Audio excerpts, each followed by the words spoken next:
Make no mistake about it, we're in a terrible chapter of history, and the number one thing making it terrible is this. There's a machine in your pocket that knows when you're bored, when you're lonely, when you're angry, when you're insecure, when you're curious, when you're tired, and when you are easiest to influence.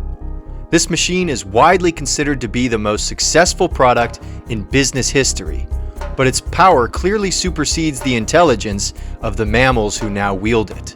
We're talking about the strongest and deadliest drug in human history, poisoning the population to the point of political lunacy, fractured reality, and rampant mental illness, addiction, and death. This is not science fiction.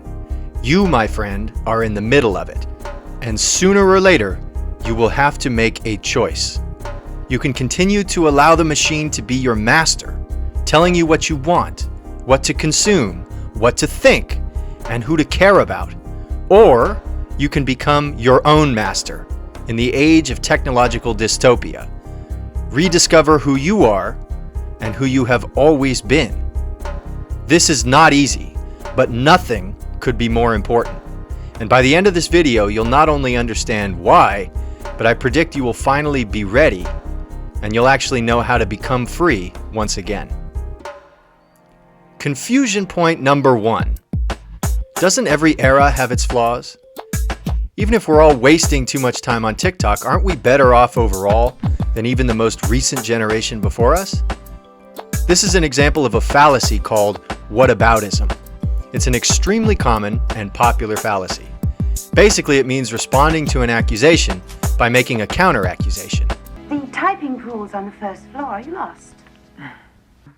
Are you lost? The purpose of this move is to avoid talking about the original accusation. And the reason everybody's so keen to talk about other bad times in history is because everyone is scared to admit how bad our own has gotten. But we can't solve the problems of the last generation.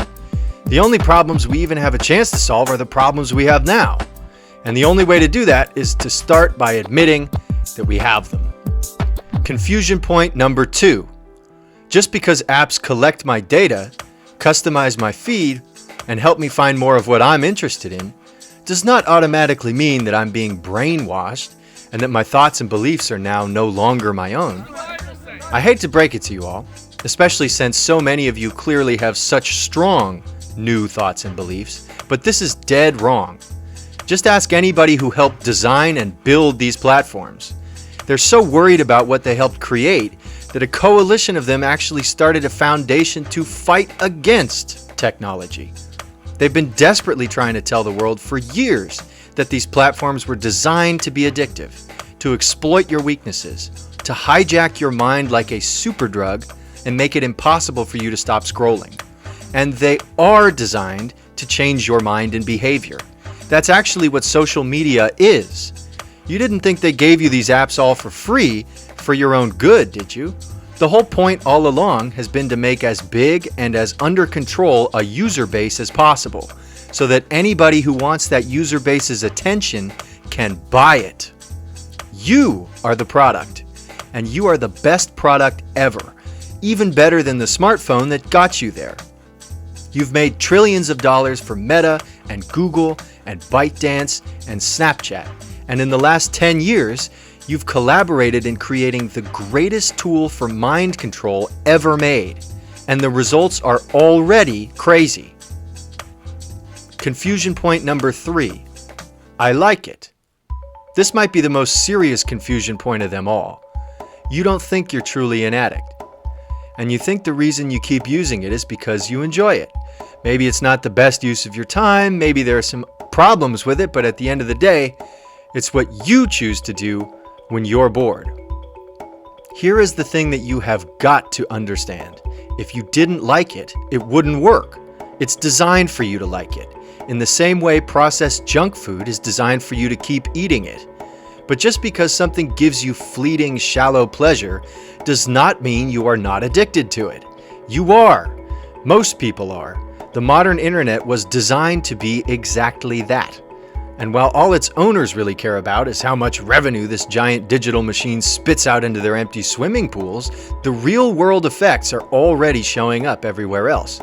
We are one of the loneliest and most depressed generations ever measured, and somehow, in an age of infinite sexual stimulation, we are living through a sex recession. Very few of us see any reason left to be hopeful about much of anything. And despite our youth, we're already so jaded that we can't stand to do anything fully seriously. It must be ironic, self-satirical, sarcastic, mocking, lest any one of us accidentally be seen boldly declaring what we actually believe in. This is not going to work. And it means we have to have an honest conversation about this thing. Look, I've already spent enough time talking about why screen addiction is bad. And there are plenty of other places you can already hear people go on and on about that.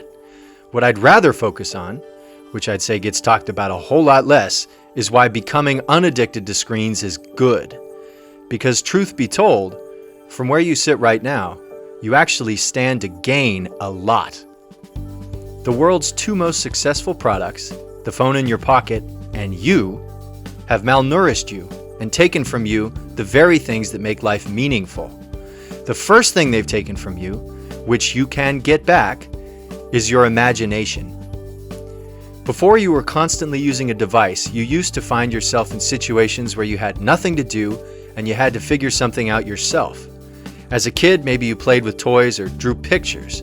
On a long car ride, you might have just looked out the window and thought. Even when you got older, for a while there, you and your friends often had to dream up something to go off and do together. Whatever it was, it used to be a part of your life that you would use your own imagination all the time. You don't do that anymore. Instead of projecting your own thoughts outward into a creative project or forming your own ideas, you ingest other people's thoughts inward. Anytime you would normally use your imagination, now you just consume passively. And so, you become more and more like the world around you and less like yourself. Not only does that slow, self-erasing process hurt, it's also a betrayal of what you were put on this earth to do. If you're like most people these days, you might not even feel like there is anything you were put on this earth to do. And that's okay. You're far from alone in that feeling. But it's because you've forgotten.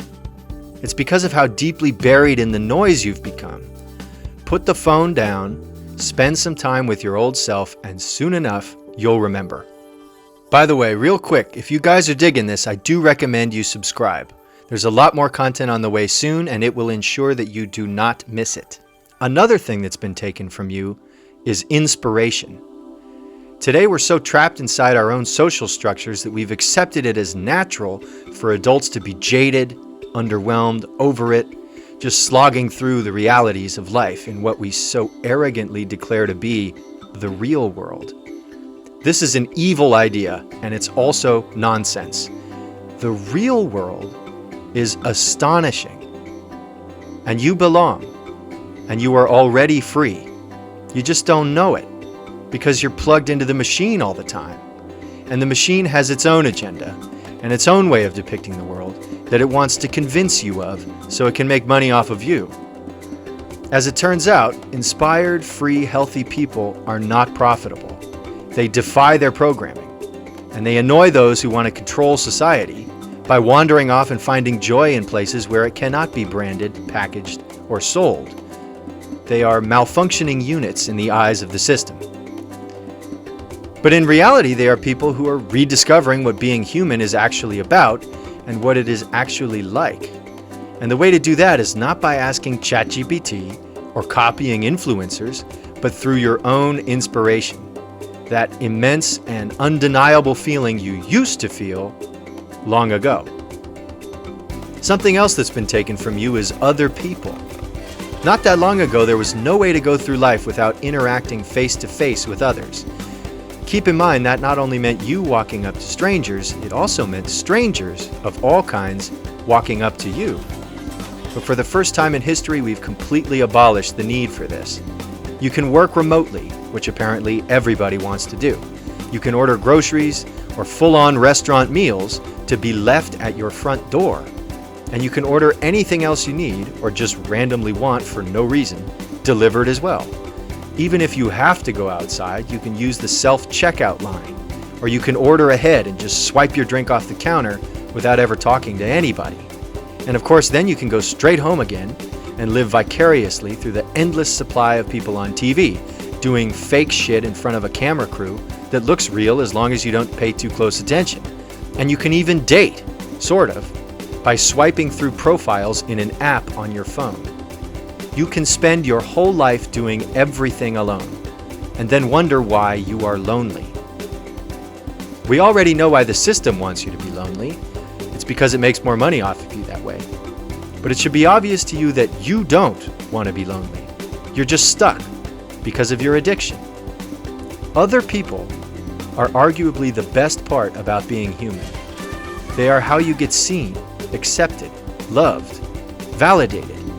They give you the chance to be a part of something bigger than yourself.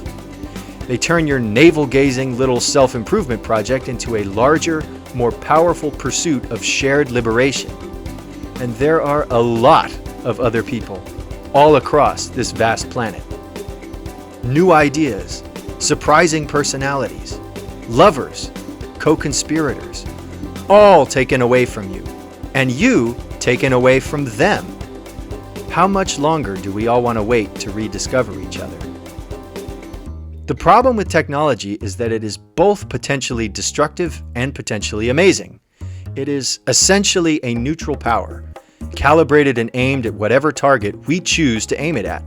The real solution here is not to smash your devices, revert to telegrams and Morse code, and live in some log cabin eating squirrel for the rest of your life. As I said at the beginning, the freedom you seek is to no longer be a servant to technology, or a plaything for tech companies to extract profit from, or a person under mind control. The goal is to set your own agenda, to live your life how you want to live it, and to use technology as a tool to help you achieve that and nothing else. But that means you have to remember what your agenda is, and you've forgotten. You've been made to forget by all the fog and the noise and the screens and the mixed messages. You've forgotten what being alive is about. But it's in there. It is definitely still in there. You wouldn't have watched this far into the video if it wasn't in there somewhere. So maybe you're wondering, how is this going to be any different from any other time I've thought about this? Why wouldn't I just watch this video, find it interesting, and then go right back to doing the exact same thing all over again? Well, first of all, I don't think you or me or anybody else necessarily has to do a full-on digital detox or delete their social media or any of this other dramatic shit people do. You don't need an exorcism. You just need rules. First rule, set a daily limit about how much time you can spend using your devices and when you can and cannot use them. If it needs to be a big window, great. Just set a window, make it a rule, and stick to it. If you miss anything after the window closes, you can always reply or call back tomorrow. If it's a problem that you don't reply or call back until the following day, you need to rethink your relationship. If there really is a genuine emergency, which every once in a while there is, you can set up Do Not Disturb to ring after the second consecutive call. Second rule, set an additional window for how much time you are allowed to spend consuming social media. Not messaging your friends, not creating posts yourself. I'm talking about consuming. Just scrolling through, watching videos, passively taking in whatever appears. You should get this out of your system deliberately during a dedicated daily session or two. The shorter you feel you can make those sessions, the better. But make them a set time and do not go over. And guess what? You only need one more rule. Third rule, prioritize direct experience. If you're addicted to the modern internet, it means you're constantly wrapped up in indirect experience. You're watching what other people are doing somewhere else. You're worrying about things that are happening in the world out there. And the problem is that you're being hypnotized by a simulation. Yeah, it's based on the actual world around you, at least loosely, but it's always an off-balance, misleading presentation that makes it look different than how it really is. It feels like you can understand the world through your device, but it's very limited and very prone to illusion. You will find that the more time you spend doing things in person, the more you'll see that people are not what you thought, and the state of the world is not what you thought either. It's all being amplified and in many cases flat out made up inside your own head by the virtual reality you keep over-consuming. Go outside and look at the real world, even if it's in a totally stupid and mundane way at first. I guarantee soon enough you'll start to see what I'm talking about. Escaping the matrix isn't nearly as hard as people usually think it is. What it's really about is flipping the relationship. Right now, millions of people are being used by their devices to profit others while making their own lives worse. Freedom means that you use your device. And if you just carve out enough distance between you and your technology, you'll create the space for your real life, your real self, your real purpose to flood back in. Thanks for watching the whole video. If you found it interesting or useful or both, please subscribe so you don't miss future uploads. And I'll see you all in the next video. Peace out.